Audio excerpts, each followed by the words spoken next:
Guerrier, dans cette vidéo, j'aimerais te parler du combat entre Cédric Doumbé et Baki.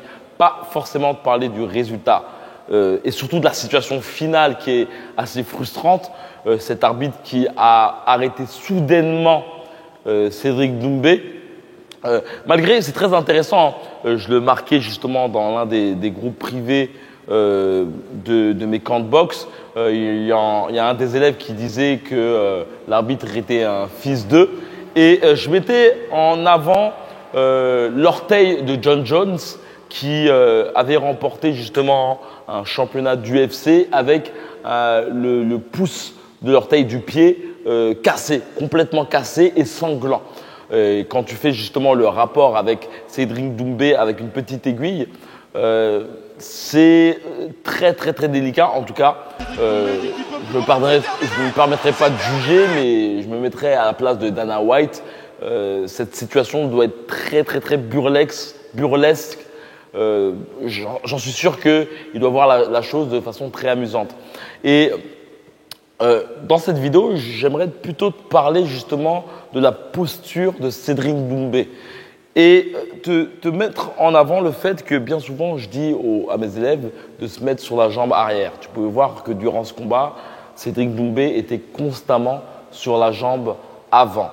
Avant de commencer cette vidéo, je voulais te dire que j'ai un camp de boxe qui aura lieu en avril. Si tu souhaites nous rejoindre, c'est dans la description, il suffit simplement de cliquer. Et en savoir pour toi, est-ce que ce résultat est floué par l'arbitre?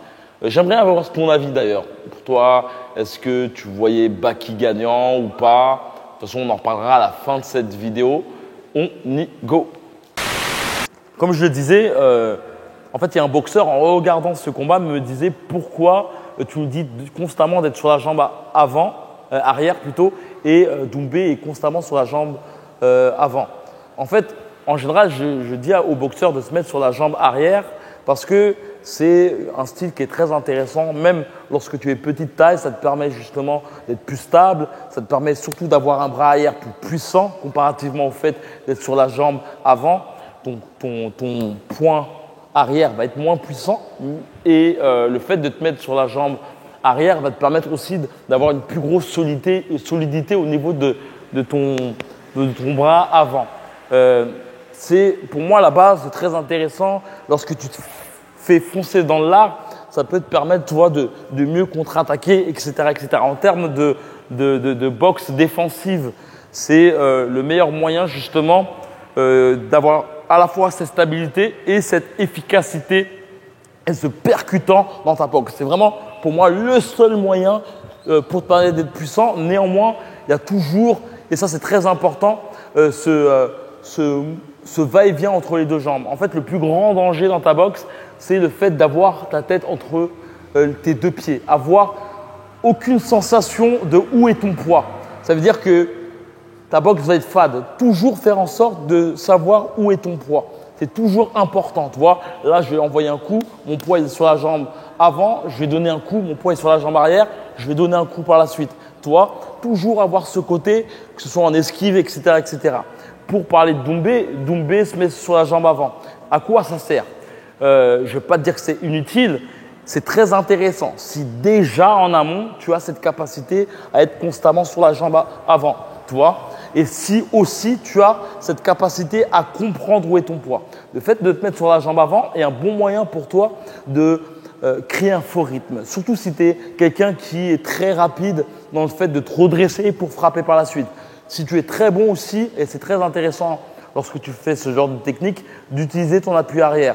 L'appui arrière, tu t'imagines, c'est comme une pagaie. Ça va te permettre de pouvoir, de te poser sur l'une de tes deux jambes. Toujours dans ce principe de ne jamais avoir ton poids sur les deux jambes. Tu vois, je vais mettre là, mon poids est sur cette jambe-là, je vais pouvoir contrer. Je vais mettre là, mon poids est sur cette jambe-là, je vais pouvoir contrer. Aussi, mon poids est sur plus ou moins les deux jambes, je suis sur ce poids-là. Ce poids-là, je vais mettre de mon appui arrière pour pouvoir me créer justement des appuis.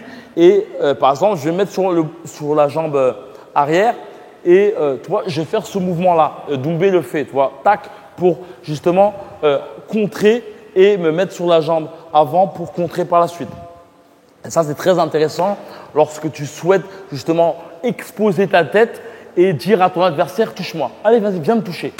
Je suis très ravi pour Baki, comme je peux le dire dans maintes posts sur Instagram. D'ailleurs, suis-moi sur Instagram. J'étais pour la jeunesse. J'étais aussi surtout pour le MMA français. En vrai de vrai, le but, c'était que ce combat se termine en mode guerre. J'ai pas forcément senti justement le côté guerre sanguillonnant que pouvait vendre Doumbé. Agréablement surpris. Doumbé a une très bonne lutte, a une très bonne résistance et Baki a pu boxer avec une certaine intelligence et surtout même son attitude de combattant d'MMA m'a agréablement surpris.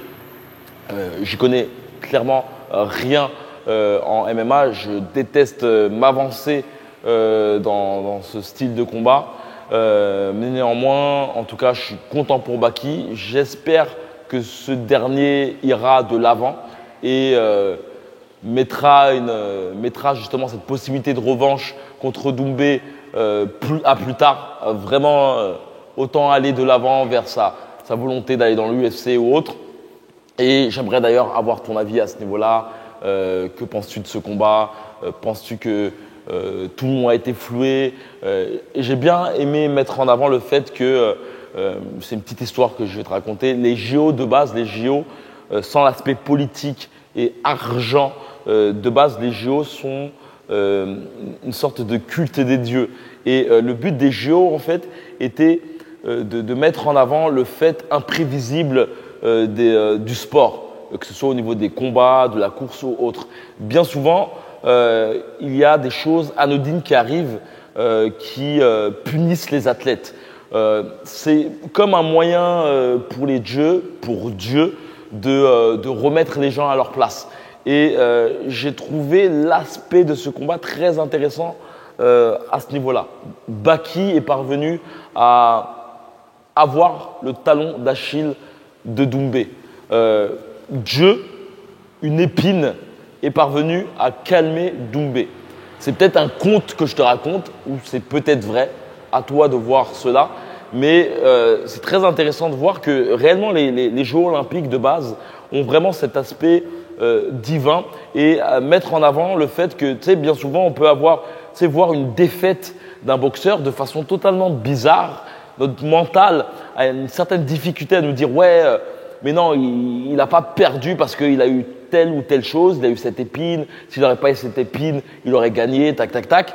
Mais justement, les Grecs pensaient justement que ce genre de situation était justement un moyen des dieux de ça, comme j'ai pu te le dire auparavant, il y a un bootcamp qui aura lieu à Rio de Janeiro en avril prochain. Si tu souhaites rejoindre ce groupe, c'est dans la description, c'est 10 jours de boxe intensif. Et voilà, comme d'habitude, que la boxe est avec toi. Ciao.